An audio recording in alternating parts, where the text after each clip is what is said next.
sahabat pembelajar, senang sekali kita bisa ketemu lagi di channel kita, channel pembelajar. Untuk sesi kali ini kita akan belajar bersama manajemen supply chain dengan topik khusus inventory management.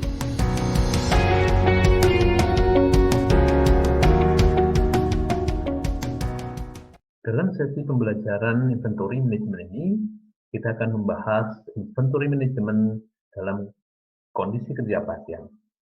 Yang pertama, kita akan membahas model manajemen inventory probability.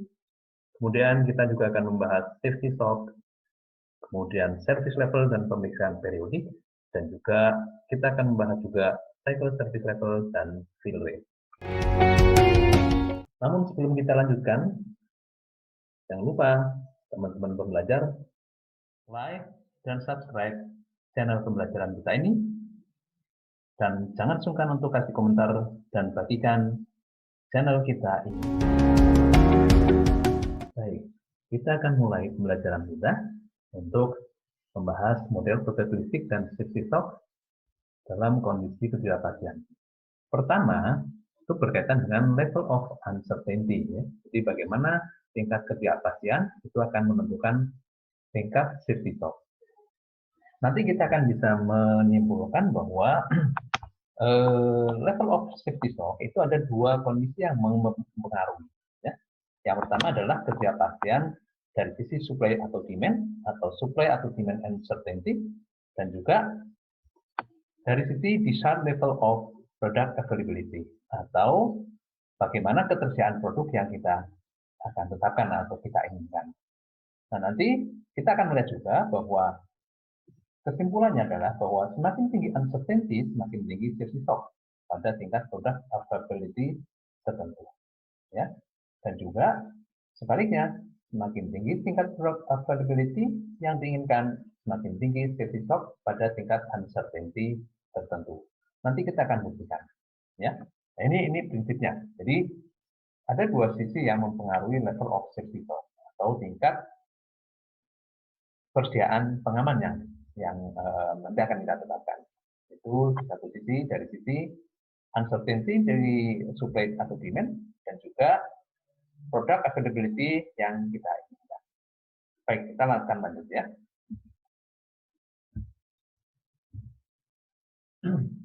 Yang pertama, ada kondisi di mana demand tidak konstan dan tidak pasti. Ya, atau tidak pasti. Ya. Safety stock atau SF digunakan untuk menjaga terpenuhinya service level yang diinginkan. Nah, dalam hal ini, kalau dalam kondisi yang pasti, dalam kondisi deterministik, maka ROP atau order point itu biasanya adalah rata-rata demand selama lead time atau D kali L. Sedangkan dalam kondisi probabilistik atau kondisi ketidakpastian, maka ROP akan ditambah dengan safety stock. Sehingga dalam hal ini ROP sama dengan D kali L plus safety stock. Ya. Nah, dengan adanya probabilistik ini, maka ada dua konsekuensi cost. Ya. Yang pertama adalah jika demand melebihi persediaan atau stok, ya, maka terjadi annual stockout cost. Ya. Annual stockout cost ini dihitung dari jumlah kekurangan stok kali probabilitas terjadi kekurangan kali biaya stock out per unit kali jumlah order per tahun. Nah, ini konsekuensi kalau kita mengalami kekurangan stok, ya, atau demand melebihi safety stock, demand melebihi stok, ya. Nah, tujuan analisis ini adalah untuk meminimalkan biaya penyimpanan tambahan sekaligus biaya stock out. Karena kalau kita menambah safety stock, itu nanti konsekuensinya adalah adanya biaya penyimpanan tambahan. Kalau kita kekurangan stok, artinya kita tidak bisa memenuhi demand, maka ada stock out cost. Gitu ya. Ukuran-ukuran dalam product availability yang nanti akan kita sering gunakan, yang pertama adalah product availability sendiri, yaitu kemampuan untuk memenuhi demand dari persediaan yang ada. Kemudian ada kemungkinan terjadi stock out. Stock out itu adalah kondisi order pelanggan datang ketika barang tidak ada atau tidak tersedia. Ya, jadi kita kekurangan persediaan. Product fill rate atau sering nanti kita konversikan dengan FR itu adalah bagian demand yang dipenuhi dari persediaan, dan order fill rate itu adalah bagian dari order yang dipenuhi dari persediaan yang ada. Sedangkan cycle service level atau nanti kita konversikan dengan CSL itu adalah bagian dari siklus replenishment yang diakhiri dengan pemenuhan seluruh demand pelanggan. Jadi dalam hari ini, ya, kalau kita memesan material atau barang, ya, itu ada periode namanya replenishment. Ya. Replenishment, satu siklus replenishment itu adalah dimulai ketika kita merilis order, ya, kemudian order datang dan stok kita penuhi dengan order tersebut. Itu satu siklus replenishment atau penggantian persediaan yang terserap dalam demand. Ya. Nah, ini ditandai dengan pemenuhan seluruh demand dari pelanggan. Oke, ya. Kemudian replenishment policy itu sendiri itu adalah keputusan terkait dengan kapan melakukan reorder dan berapa jumlah setiap kali melakukan reorder. Ada dua policy, ya, yaitu continuous review, yaitu policy di mana persediaan selalu dimonitor dan order sebanyak Q dirilis ketika persediaan mencapai titik reorder atau reorder point ROP. Ya. Ada juga policy yang digunakan oleh bisnis, yaitu periodic review, di mana persediaan dicek secara reguler atau secara periodik, dan order dirilis untuk meningkatkan persediaan sampai tingkat atau threshold persediaan tertentu. Ini sering juga disebut sebagai level order up to. Ya, jadi ada dua kebijakan dalam replenishment. Contoh kasus seperti ini, ya. Kita mempunyai bisnis optik. Ya. Dari pola demand, kita punya rekaman seperti ini. Jumlah demand sebanyak 30 unit, probabilitasnya adalah 20%. Demand 40 unit, probabilitas 20%. Demand 50 unit, probabilitas 30%. Demand 60 unit, probabilitas 20%. Dan demand 70 unit, probabilitas 10%. Ya. Saat ini kita menetapkan policy bahwa ROP itu dilakukan pada saat stok 50 unit. Ya, jadi ROP sekali lagi, ROP pada hakikatnya adalah rata-rata demand selama lead time. Nah, kita ambil policy yaitu pada pola probabilitas yang paling banyak permintaan, yaitu 50 unit, di mana probabilitasnya adalah 30%. Order dilakukan 6 kali dalam 1 tahun. Stock out cost, jika terjadi stock out, maka kita harus mengganti atau kita harus mengeluarkan biaya sebanyak 40 dolar per unit atau per frame. Contohnya apa? Misalnya, ya, karena kita ingin menjaga service level, kemudian pada saat ada demand, stok kita tidak ada, maka kita akan membeli dari perusahaan kompetitor misalnya dengan harga yang lebih mahal. Nah, itu contoh stock out cost. Jadi kita melakukan rush order atau rush demand. Konsekuensinya harganya lebih mahal. Carrying cost atau biaya penyimpanan itu adalah 5 dolar per frame per tahun. Nah, sekarang berapa safety stock harus kita tetapkan dan berapa ROP? Ya. ROP awal tanpa mempertimbangkan probability itu adalah 50 unit. Berapa safety stock? Nah, ROP akhir itu adalah ROP awal atau D kali L plus safety stock. Ya. Oke, kita akan cek.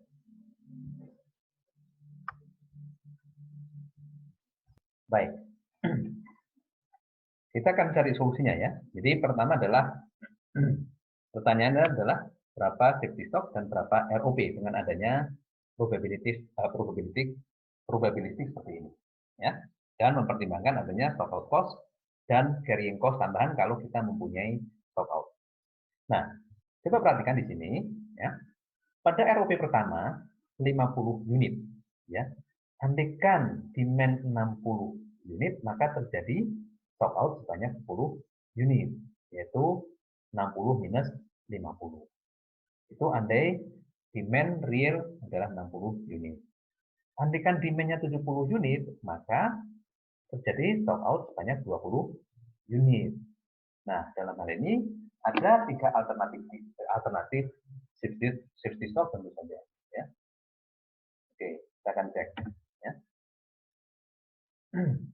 Yang pertama, untuk mengantisipasi demand yang tertinggi, yaitu 70 unit, maka kita akan menambahkan safety stock banyak 20 unit.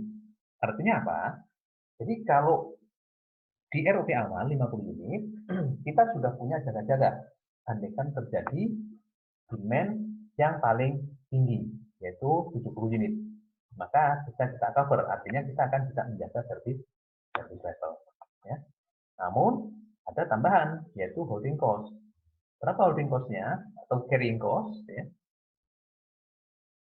20 unit untuk safety stock itu akan ditambahkan dalam persiap kita. Sehingga ada tambahan, carrying cost-nya itu adalah $5 per frame per tahun.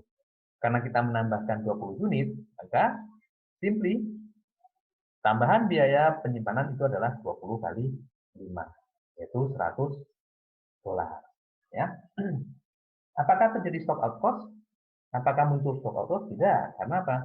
Karena berapapun demand itu bisa di-cover. Ya. Kita kan mempunyai 50 unit yang sekian dari awal ROP tadi, plus 20 unit safety stock. Sehingga stock out cost-nya tidak ada. Ya, total cost itu adalah additional holding cost atau additional carrying cost, yaitu $100. Kemudian kita punya pilihan yang kedua. Kita akan serve kalau demand 60 unit, sehingga kita memerlukan tambahan safety stock sebanyak 10 unit. Ya. Nah, dengan adanya safety stock sebanyak 10 unit, maka ada tambahan carrying cost atau holding cost, yaitu 10 kali 5. Ya. Per unit kan $5 per frame per tahun, atau per unit per tahun. Ya, sehingga total additional holding cost-nya adalah $50. Nah, kalau stok kita 60, di mana 50 itu adalah ROP dan 10 adalah safety stock, kemudian demand-nya 70, masih ada potensi terjadinya stock out. Ya. Jadi demand 70, sementara kita punya stok hanya 60. Berapa terjadi stock out? Unitnya itu sebanyak 10 atau 10 frame, ya. 10 unit. Nih, 10 unit. Kemudian, berapa probabilitas terjadinya demand 70? Probabilitas terjadinya demand 70 itu adalah 10%. Ya, 10%. Kemudian stock out cost itu adalah 40 per unit, ya, $10 per unit atau per frame.